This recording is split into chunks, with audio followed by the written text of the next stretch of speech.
Primavera del año 1200 a.C. El sol caía sobre las piedras del templo de Amón en Karnak con una furia casi humana. El aire no se movía. Olía a incienso, a polvo, a sudor contenido. En medio del patio, una niña esperaba en silencio. Tenía 9 años, se llamaba Nefertari. Su padre, un funcionario en Teán endeudado, no podía pagar con plata ni con grano, así que pagó con ella. Le dijo que era un honor, que serviría a los dioses, que su vida estaría llena de bendiciones. Y ella creyó. A esa edad aún no sabía que los sacrificios más terribles se ofrecen siempre con palabras hermosas. Una sacerdotisa mayor se acercó con una navaja de bronce. El sol se reflejó en la hoja, una línea de fuego sobre la piel. El primer corte desprendió un mechón de su cabello trenzado. El segundo la hizo estremecerse. El tercero la hizo llorar. Entonces la mujer levantó la mano y la golpeó. Su voz sonó como piedra al romperse. Las siervas del dios no lloran. Ya no tienes lágrimas, ya no tienes nombre. Perteneces a Amón. El eco del golpe viajó entre las columnas y se apagó lentamente, como si el aire mismo se negara a seguir oyendo. Los sacerdotes observaban sin expresión. El polvo se levantó en remolinos, y los mechones de la niña se mezclaron con la arena del suelo. Parecía que la tierra los reclamaba. Nefertari bajó la vista. No entendía lo que ocurría, pero sintió que algo dentro de ella se rompía para siempre. Ese día, Nefertari murió por primera vez. No su cuerpo, sino su identidad. Cuando el ritual terminó, le cubrieron la cabeza rapada con un manto blanco. La llevaron al interior del templo. Las puertas se cerraron detrás de ella con un estruendo tan profundo que pareció sellar el mundo.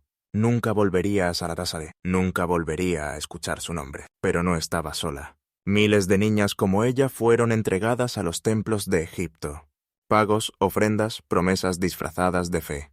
Una vez dentro sus voces se apagaban, sus cuerpos dejaban de pertenecerles y su destino quedaba escrito en piedra. La religión, en manos del poder, se había convertido en la herramienta más perfecta de control.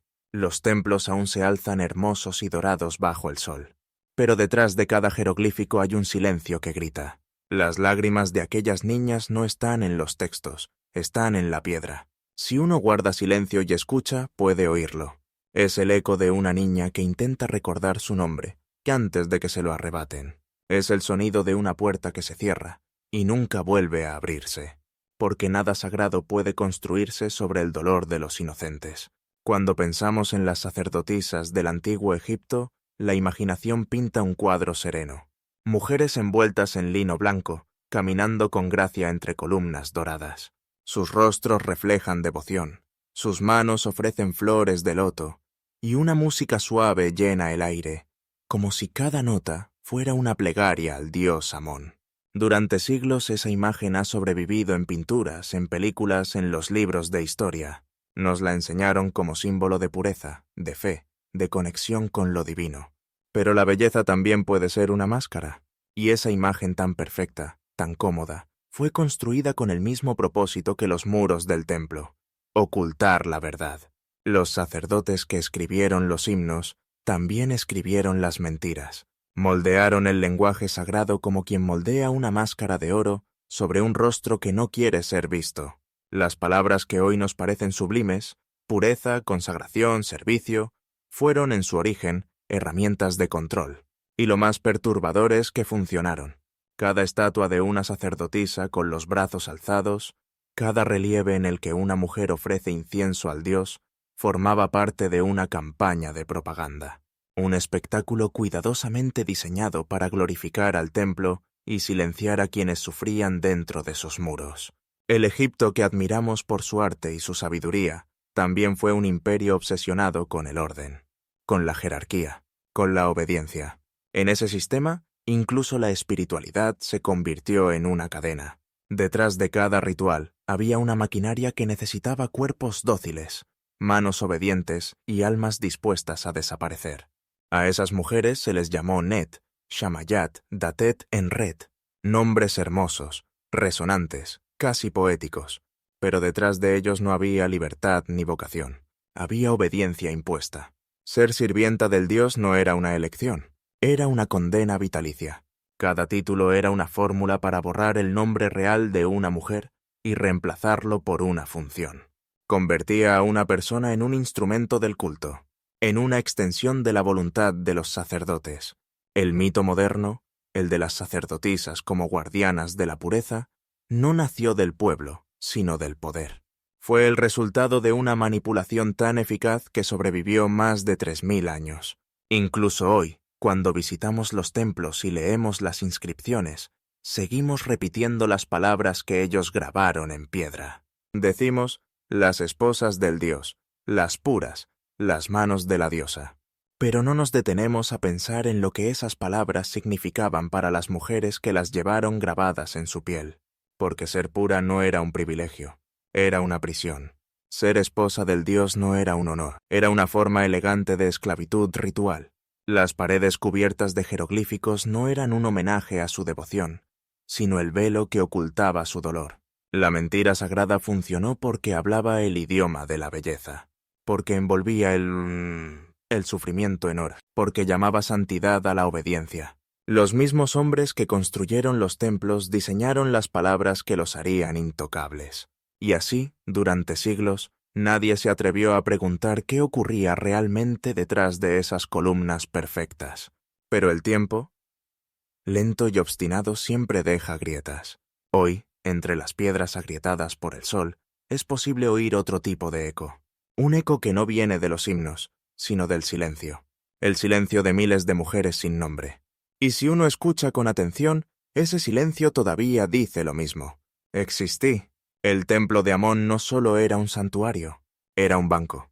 Allí se guardaba el grano del valle, se prestaba con interés y se cobraba con precisión matemática. Cada ofrenda tenía un valor, cada favor una deuda. En un Egipto donde las cosechas dependían del capricho del Nilo, la fe y la economía estaban atadas por el mismo hilo invisible. Cuando las aguas no alcanzaban, los campesinos acudían al templo buscando ayuda. Pedían trigo, aceite, medicina, y el templo siempre concedía, pero nunca olvidaba. Las deudas no se medían solo en plata. También podían pagarse con lo único que una familia realmente poseía, una hija. Así llegó Nefertari al templo. Su padre, un funcionario menor del distrito de Tebas, debía más de lo que podía devolver. Había prometido 10 sacos de grano y un año de trabajo. La sequía lo dejó sin ambos. Los sacerdotes le ofrecieron una salida, entregar a su hija como ofrenda viva. Un acto de piedad, le dijeron. Una forma de limpiar su deuda ante los dioses. El hombre aceptó, no por fe, sino por miedo. Durante 3 días preparó a la niña. La vistió con lino limpio, le trenzó el cabello y le habló de un destino glorioso. Pero su voz temblaba. Cuando llegó el momento, Nefertari caminó a su lado hasta el gran patio del templo. El sol ardía sobre el mármol blanco. Los sacerdotes esperaban. El escriba extendió una tablilla de arcilla y registró la transacción. Ha cumplido su promesa. 3 palabras. Una vida convertida en número. Un alma reducida a una línea de texto. En los registros del templo, los nombres de las niñas aparecían junto a los de los animales, las vasijas, los instrumentos de culto. Nada las distinguía de los objetos, salvo que los objetos al menos no podían sentir miedo. Esa es la perfección del sistema. No necesitaba cadenas, ni látigos, ni gritos. Solo necesitaba convicción. Convencer a un pueblo entero de que entregar una hija podía ser sagrado, que un contrato podía parecer una oración. El templo se alimentaba de la necesidad, y la necesidad se disfrazaba de fe. Así, la religión se convertía en una economía del cuerpo. Los graneros eran su banco, los escribas sus contadores y los altares sus oficinas de cobro. Nefertari no entendía nada de eso. Solo recordaba el sonido del sello al golpear la arcilla. Ese golpe seco fue su condena. A partir de ese instante dejó de ser hija. Se convirtió en propiedad sagrada. En el templo de Amón, la deuda no se pagaba con monedas, se pagaba con vidas. Y nadie lo llamaba esclavitud. Lo llamaban servicio divino. No todas las niñas llegaban al templo por deuda. Algunas llegaban por fe o por miedo a los dioses. En Egipto, el acto de entregar una hija al templo era considerado una bendición, una promesa de prosperidad. Los sacerdotes lo llamaban la ofrenda del corazón, un gesto de devoción. Pero lo que realmente significaba era otra cosa, la renuncia definitiva a la paternidad. Las madres las vestían con lino nuevo, las peinaban con cuidado, les colocaban collares de cuentas de colores y les decían que el Dios las había elegido. Las niñas creían que iban a una fiesta. Las madres sabían que no volverían a verlas. A las puertas del templo, los sacerdotes las recibían con sonrisas suaves. Decían palabras que sonaban hermosas: pureza, servicio, eternidad. Las niñas no entendían, pero repetían las frases que les enseñaban. Serviré al Dios, mi vida será suya. Detrás de cada frase había una transacción invisible. El templo ganaba una sierva, la familia ganaba reputación. A los ojos del pueblo, entregar una hija era una muestra de fe. A los ojos del poder, era una forma de control. Nadie lo decía en voz alta, pero todos lo sabían. Las familias más pobres ofrecían hijas para obtener protección. Las familias poderosas lo hacían para comprar prestigio. La devoción era una moneda tan útil como el oro. Cuando una niña cruzaba las puertas, su nombre era registrado, su edad, su origen, la fecha de la entrega. Luego, una línea final sellaba su destino, aceptada por el dios Amón. Desde ese instante dejaba de pertenecer al mundo exterior. Su voz, su cuerpo, su historia quedaban bajo la autoridad del templo. El pueblo lo celebraba. Decían que esas niñas eran las más afortunadas, que vivirían rodeadas de incienso, flores y música divina, que no conocerían la pobreza ni el dolor. Pero dentro las paredes sabían otra verdad. Las voces se apagaban, las risas desaparecían, y los días se volvían idénticos, como hilos de lino que nunca terminaban. Nefertari, aún pequeña, observaba a otras niñas llegar después de ella. Algunas lloraban, otras sonreían creyendo que estaban cumpliendo un destino sagrado. Ella ya sabía lo que significaba. Sabía que no había salida. Una noche, mientras limpiaba el suelo del patio interior, oyó a dos sacerdotes hablar entre sombras. Uno dijo: «La fe del pueblo nos mantiene». El otro respondió: «No la fe, sus hijas». Entonces entendió que los templos no vivían del incienso ni de las oraciones. Vivían del sacrificio humano que nadie se atrevía a nombrar, y que lo llamaban ofrenda, porque la verdad no podía decirse sin profanar el silencio. Desde el exterior, el templo parecía una fortaleza de luz. Desde dentro era una prisión sin cadenas. Así, la fe se convirtió en costumbre, la costumbre en ley y la ley en silencio. Un silencio que no rompió ni el paso del tiempo. Un silencio que aún se escucha, si uno sabe escuchar. Las guerras de Egipto no solo dejaban oro, marfil y territorio, dejaban cuerpos, y el templo sabía qué hacer con ellos. Cada vez que el ejército regresaba de Nubia o de Libia, los soldados traían consigo un botín silencioso. Niños, mujeres, muchachas demasiado jóvenes para entender el idioma del vencedor. A los hombres los enviaban a las canteras o a los campos. A las niñas más pequeñas las entregaban al templo. Las llamaban tributos, regalos al dios. Entre ellas venía Mutmua. Tenía 8 años. Era nubia, de piel oscura y mirada grande. Su madre la sostenía de la mano cuando los soldados irrumpieron en el poblado al amanecer. El sol apenas nacía y el aire ya olía a miedo. Las separaron con una cuerda. Una para la madre, otra para la hija. 12 niñas unidas por el cuello caminando hacia el norte. Caminaron durante semanas entre el polvo y el silencio. Cuando una lloraba, un golpe la obligaba a callar. El llanto debía desaparecer antes que el idioma. El desierto se tragó sus nombres. Mutmua no sabía que su destino no sería servir a un hogar, sino a un dios. En Tebas la entregaron al templo de Mut, la diosa de la maternidad. El contraste era cruel. Servir a una diosa madre mientras se le negaba para siempre la posibilidad de ser madre. El ritual fue el mismo que el de Nefertari. Baño, afeitado, renombramiento, obediencia. Solo cambió el idioma del miedo. A las cautivas se les enseñaba a cantar himnos en una lengua que no comprendían. Las palabras sagradas reemplazaban las suyas. Las lágrimas se volvían parte del entrenamiento. Las llamaban las adoptadas del templo. Pero nadie las adoptaba. Eran posesión, no hijas. Los sacerdotes decían que su llegada era señal de prosperidad, que los dioses aceptaban esos cuerpos extranjeros como prueba del poder de Egipto. Cada una representaba la victoria del orden sobre el caos. Cada una era en realidad una prisionera disfrazada de ofrenda. El pueblo las miraba pasar durante las procesiones. Las llamaban benditas. Nadie veía sus ojos. El oro del templo reflejaba demasiado y el reflejo cegaba. En el registro del año 32 del faraón se anotó: llegaron 13 tributos de nubias. 10 aptas para el servicio. 3 no sobrevivieron al viaje. Las palabras frías, exactas, nada más. Nefertari, que ya servía en el taller de lino, vio llegar a Mutmua una tarde. Era apenas una sombra temblando. La tomó de la mano y la ayudó a beber agua.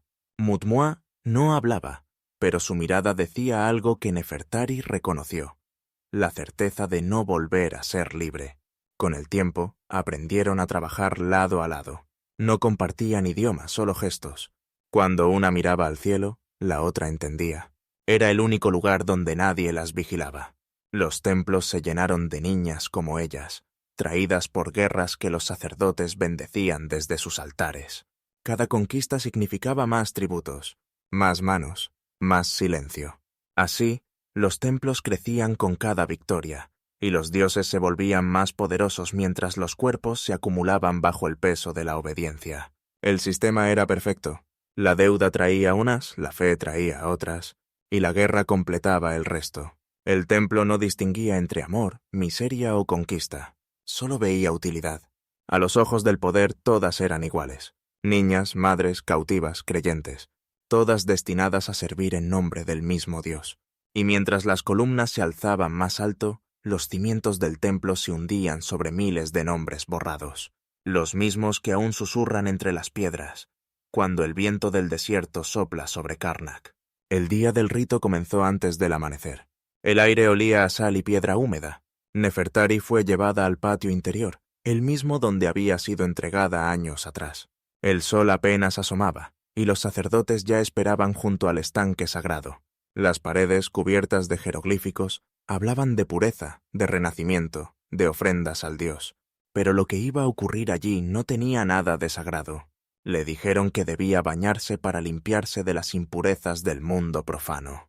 5 sacerdotes la rodearon. 2 mujeres mayores, con rostros severos, le ordenaron quitarse la túnica. Nefertari dudó. Una de ellas la empujó con fuerza. El agua estaba helada. En ella flotaban cristales de natrón, una sal que ardía en las pequeñas heridas de su piel.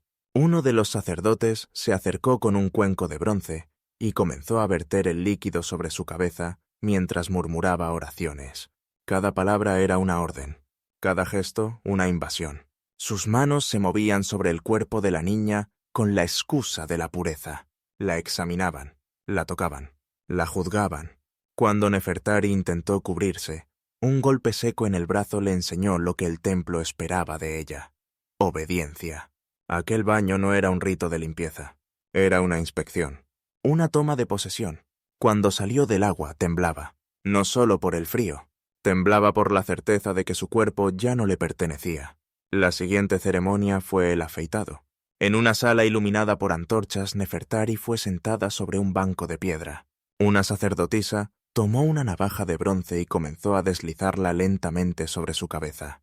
Con cada movimiento caían los mechones negros que su madre había trenzado con tanto cuidado años atrás.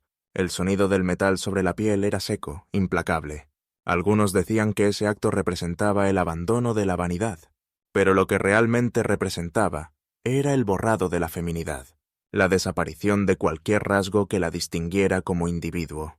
Cuando se miró en un espejo de bronce, no reconoció a la niña que la observaba. Esa mirada vacía pertenecía a otra persona, a una creación del templo. La pureza tenía forma de vacío. Después del afeitado vino el renombramiento. Un escriba leyó un decreto en voz alta. El dios Amón acepta a esta sierva. Su nombre terrenal deja de existir. Desde hoy será llamada Nefert Nebet, la bella del Señor. Nefertari abrió la boca para repetir su verdadero nombre, pero una mano se lo impidió. Las palabras murieron en su garganta. Le advirtieron que pronunciarlo otra vez sería ofender al dios. Ese instante fue su muerte simbólica. El templo la despojó de su pasado, de su familia, de su identidad. Solo quedaba una función: servir.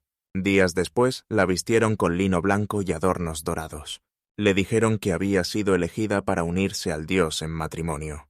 La llevaron al santuario interior, donde la luz apenas entraba.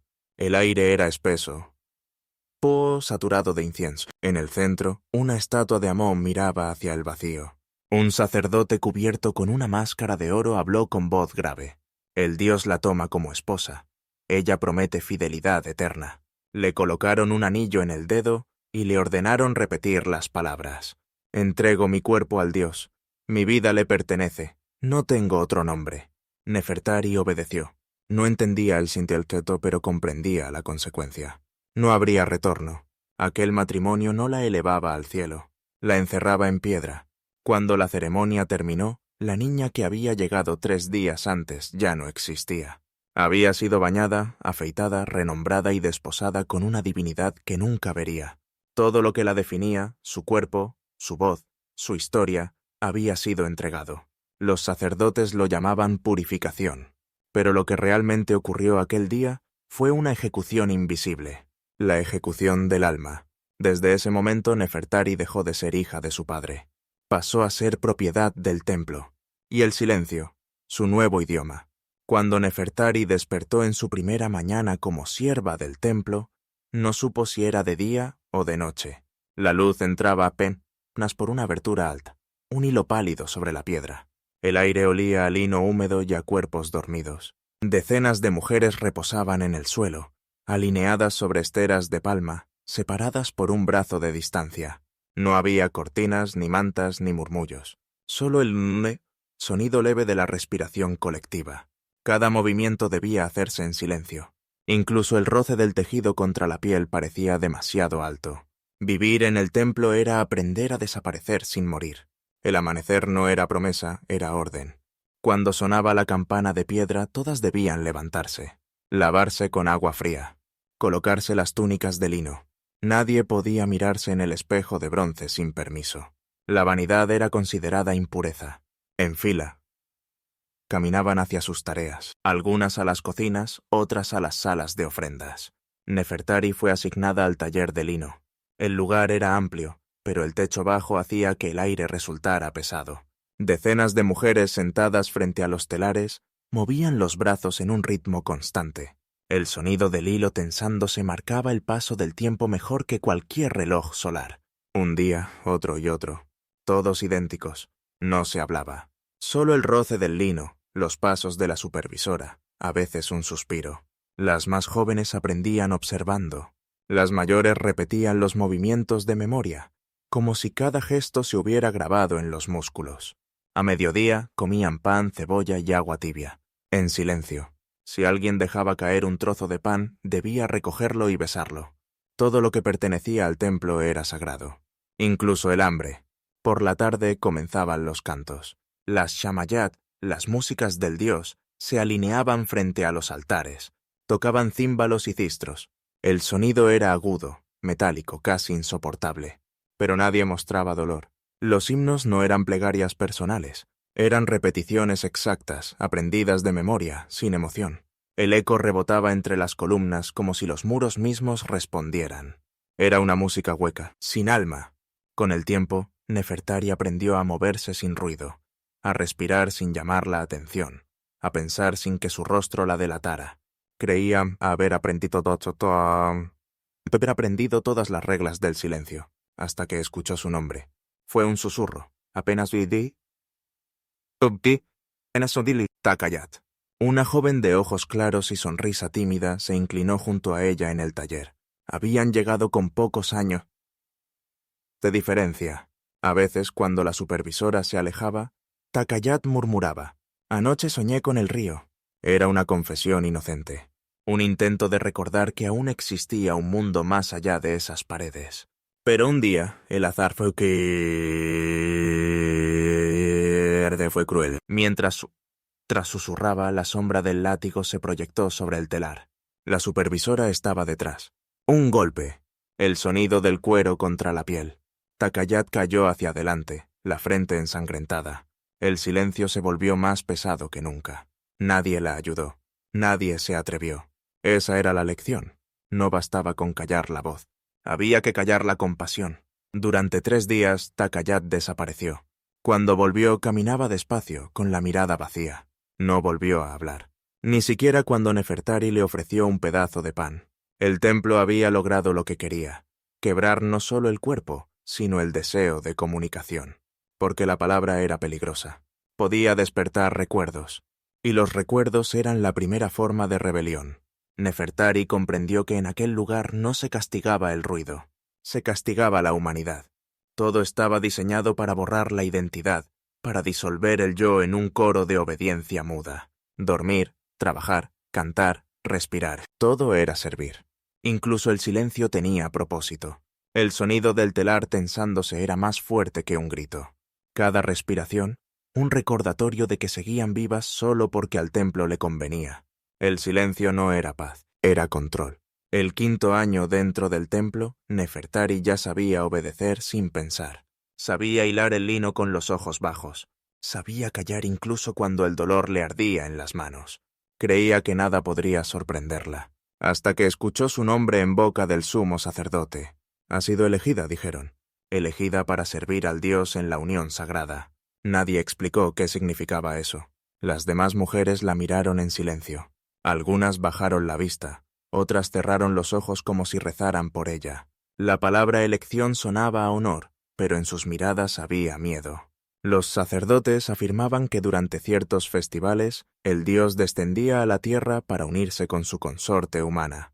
Decían que esa unión garantizaba la fertilidad de la tierra, el orden del mundo, la prosperidad de Egipto. Pero los textos no hablaban de la niña de 14 años que sería ofrecida.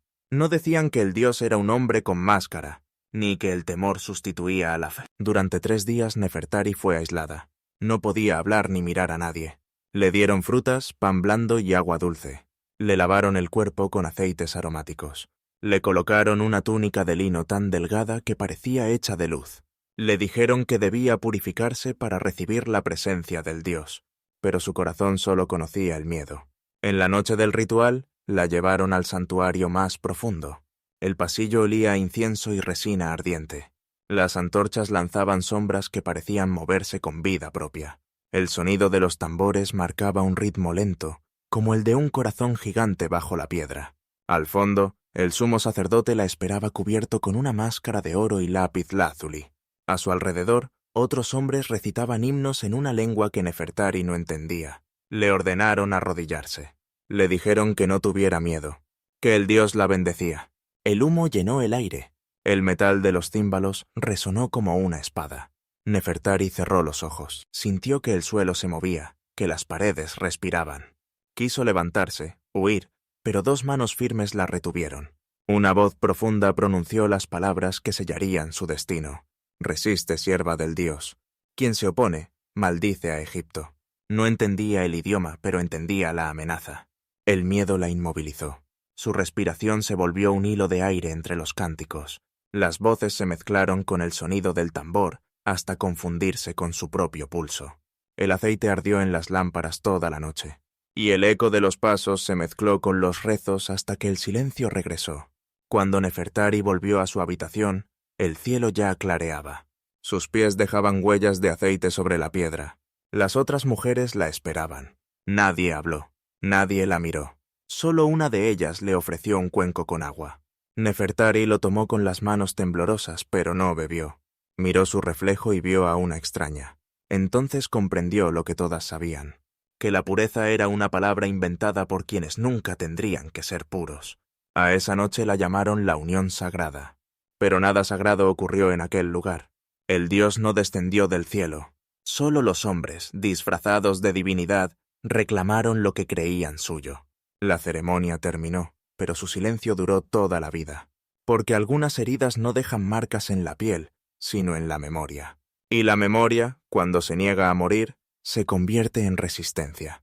El silencio del templo parecía absoluto, pero bajo su superficie algo empezaba a moverse. No era ruido, era una grieta.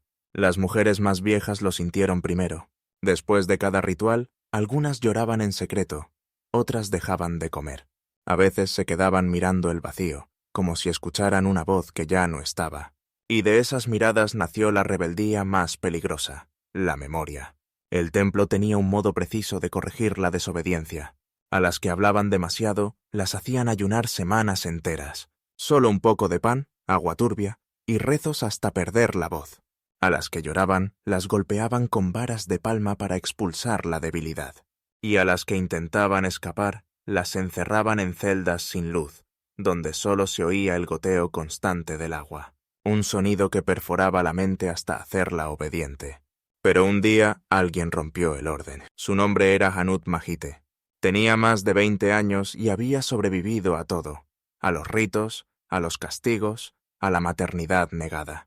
Una tarde, durante la comida, se puso de pie. Su voz, que tantas veces había callado, sonó clara, firme, viva. Estos hombres no son dioses. No somos ofrendas, somos prisioneras. Durante unos segundos nadie respiró. Las demás mujeres la miraban con terror. Un guardia corrió a avisar al sumo sacerdote. Hanut Majite no se resistió cuando la tomaron de los brazos. Solo gritó una vez: «Recordad lo que sois antes de que os lo quiten todo». La llevaron al desierto al caer la tarde. El sol teñía la arena de rojo. Los guardias la dejaron sola, sin agua, sin sombra. Mientras el templo repetía la oración del orden divino, nadie volvió a verla con vida. Al amanecer, los sacerdotes reunieron a todas las mujeres frente a las murallas. Mostraron su cuerpo a lo lejos, inmóvil entre las dunas. «El caos reclama a las impuras», dijo el sumo sacerdote. Aquel espectáculo no fue castigo, fue advertencia. El miedo se grabó en la piel de todas, pero en el fondo del silencio algo nuevo había nacido: la memoria. Nadie volvió a hablar abiertamente después de Hanut Majite, pero el recuerdo de su voz sobrevivió. Algunas mujeres comenzaron a bordar palabras secretas entre los pliegues del lino. Entre las flores y serpientes del tejido escondían signos diminutos. «Yo existo. Recuerda. No somos diosas, somos mujeres». Otras rayaban mensajes en las piedras, en rincones donde el ojo de los sacerdotes no llegaba. Una línea torpe, un trazo rápido, una frase robada al tiempo. Era poco, pero era todo lo que tenían. En los cantos, la resistencia se hizo melodía cifrada. Donde el himno decía «El Dios es eterno», ellas alargaban la nota y murmuraban «La tierra también lo es». Donde el verso alababa el orden, ellas lo convertían en lamento. Y así, la música del templo empezó a cambiar, gota a gota, como un río que modifica su curso en silencio. Las más jóvenes escuchaban sin entender, pero sus oídos aprendían el idioma oculto de la rebelión. Nefertari, que había visto morir a Hanut Majite, comprendió que la fe y el miedo eran la misma cadena. Y sin embargo, dentro de ella, algo se mantenía vivo: el recuerdo. Cada noche, antes de dormir, repasaba los nombres de las que habían desaparecido. No en voz alta, en pensamiento. Takayat, Hanut Majite, Mutmoa. Era su oración secreta, su forma de resistir. El templo podía controlar sus cuerpos, pero no ese fragmento de memoria, no ese pedazo de alma que se negaba a ser borrado. Los sacerdotes creyeron que al imponer el silencio habían destruido todo. No entendieron que el silencio también puede gritar, y que hay silencios que destruyen y otros que conservan. El de aquellas mujeres era el segundo. El silencio que guarda, el que recuerda, el que espera. Nefertari murió a los 52 años. Había pasado 43 de ellos dentro del templo. Nadie registró la causa. Nadie escribió su nombre en las tablillas. Su muerte no tuvo canto ni ceremonia. El templo no enterraba mujeres, las archivaba. Una joven sierva preparó su cuerpo con las mismas manos con las que había tejido lino para los altares. Lo envolvió en vendas simples, sin amuletos, sin oro, sin plegarias personales. El cadáver fue llevado al patio trasero, donde una fosa común esperaba. 4 cuerpos, 4 silencios más. El escriba anotó en su registro: 4 siervas del dios han completado su servicio. Ni una palabra más. El ciclo continuó. Las campanas de piedra volvieron a sonar. Los tambores repitieron el ritmo de la obediencia. Nadie habló de Nefertari. Nadie pronunció su nombre. Pero la memoria, aunque la entierren, no muere. En un muro oculto, detrás de una columna del ala norte, alguien grabó unas palabras con un trozo de bronce. Trazos torpes, casi borrados por el tiempo. 2 palabras que sobrevivieron a los siglos. Existí. No se sabe quién las escribió. Quizá fue Nefertari, quizá otra. Pero esas letras, escondidas bajo siglos de arena, resistieron. Las piedras las protegieron como si también quisieran hablar. El tiempo siguió su curso. Los templos se convirtieron en ruinas, las ruinas en museos, y los museos en lugares donde los turistas se fotografían sin saber lo que pisan. Caminan sobre los mismos suelos donde miles de mujeres caminaron en silencio. Admiran la simetría, la grandeza, el esplendor. Pero bajo esas losas, entre las grietas invisibles, aún duerme el polvo de las vidas que el templo cayó. El temblor de una niña, la plegaria de una madre, el suspiro de quien aprendió a callar para sobrevivir. Si uno guarda silencio puede escucharlo, no los cantos de los sacerdotes, sino el eco más profundo, el de quienes sirvieron, el de quienes resistieron. Las lágrimas que se secaron hace 3000 años siguen allí, mezcladas con el yeso que sostiene las columnas. El tiempo ha borrado los nombres, pero no las huellas, porque el olvido nunca es total. El polvo recuerda, las piedras recuerdan. Y cuando un arqueólogo descubre una inscripción sin explicación, cuando un guía señala una marca anónima en el muro, la voz de aquellas mujeres se levanta otra vez, aunque nadie la escuche con claridad. Hoy los templos son museos. El incienso fue reemplazado por flashes, pero el mecanismo sigue siendo el mismo. El control del cuerpo, la santificación del poder, la obediencia disfrazada de virtud. Nada de eso murió con Egipto. Solo cambió de forma. Sigue allí, en cada sistema que usa la fe o la ideología para domesticar el alma humana. Alma humana. En cada voz que se apaga porque hablar incomoda. En cada silencio que todavía pesa. El pasado no se repite, persiste. Y la memoria de aquellas mujeres no es solo historia, es advertencia. Si crees que la historia debe contarse entera, la gloria y la sangre, la belleza y el dolor, recuerda sus nombres, comparte su voz. Porque cada vez que alguien pronuncia un nombre olvidado, una piedra respira de nuevo. Y la justicia a veces empieza con una sola palabra. Existí.